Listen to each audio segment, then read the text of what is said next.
ഓം നമോ നാരായണായ. ഹരിപ്രിയ അസ്ട്രോവിഷൻ ചാനലിലേക്ക് എല്ലാവർക്കും സ്വാഗതം. ആദ്യമായിട്ടാണ് നമ്മുടെ വീഡിയോ കാണുന്നതെങ്കിൽ സബ്സ്ക്രൈബ് ചെയ്യുവാനും ഷെയർ ചെയ്യുവാനും മറക്കരുത്.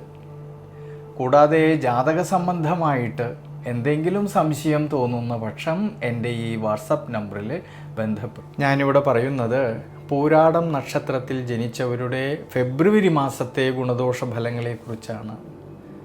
ആത്മബന്ധത്തിനും സ്നേഹബന്ധത്തിനും വളരെയധികം പ്രാധാന്യം കൊടുക്കുന്ന ഈ പൂരാടം നക്ഷത്രക്കാരുടെ ദൈനംദിന ജീവിതത്തിലാണെങ്കിൽ ഒന്നിനു പുറകെ മറ്റൊന്നായിക്കൊണ്ട് വിഷമതകളെ ഇവരെ തേടിയെത്തുമെങ്കിലും സ്വയമായിട്ടുള്ള പരിശ്രമത്താൽ ജീവിത വിജയം നേടുന്നവരാണ് ഈ നക്ഷത്രക്കാർ.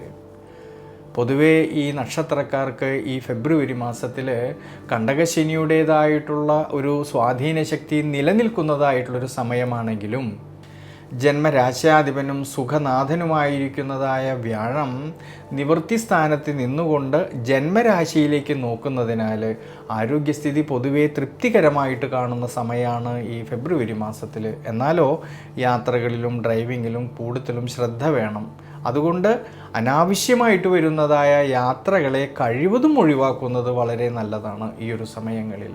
ഇനി കർമ്മപരമായിട്ടും തൊഴിൽപരമായിട്ടും ചിന്തിക്കുമ്പോഴാണെങ്കിലോ കർമാധിപതിയും നിവൃത്തിനാഥനുമായിരിക്കുന്നതായ ബുധൻ്റെ അനുകൂല സ്ഥിതിയും നിവൃത്തി സ്ഥാനത്ത് നിൽക്കുന്നതായ സർവേശ്വരകാരകനായിരിക്കുന്ന വ്യാഴത്തിൻ്റെ സ്വാധീന ശക്തിയും മൂലം കർമ്മസംബന്ധമായിട്ട് അഭിവൃദ്ധിക്കും ശ്രേയസ്സിനുമെല്ലാം സാധ്യത കാണുന്നുണ്ട്. ഈ ഫെബ്രുവരി മാസത്തിൽ അധ്വാനിച്ചതിൻ്റേതായിട്ടുള്ള നേട്ടങ്ങൾ കിട്ടുകയും അതുമൂലം സാമ്പത്തികപരമായിട്ടുള്ള ഭദ്രത കുറേയൊക്കെ മെച്ചപ്പെടുവാനും സാധ്യത കാണുന്നതായിട്ടുള്ളൊരു സമയമാണ്.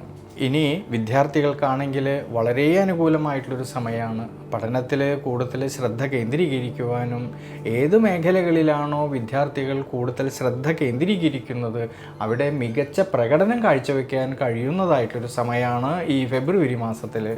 ഭാര്യാഭർത്തൃ ബന്ധങ്ങളിലാണെങ്കിലും സന്താനഭാവങ്ങളിലും എല്ലാം തന്നെ മനസ്സന്തോഷത്തിന് സാധ്യത കാണുന്നുണ്ട് ഈ ഫെബ്രുവരി മാസത്തിൽ. അതുകൊണ്ട് പൂരാടം നക്ഷത്രക്കാർ ഈ ഒരു സമയത്ത് നവഗ്രഹ ക്ഷേത്രത്തിലെ ശനീശ്വര പ്രീതികരമായിട്ടുള്ള വഴിപാടുകൾ ചെയ്തു പ്രാർത്ഥിക്കുന്നത് വളരെ വളരെ നല്ലതാണ്.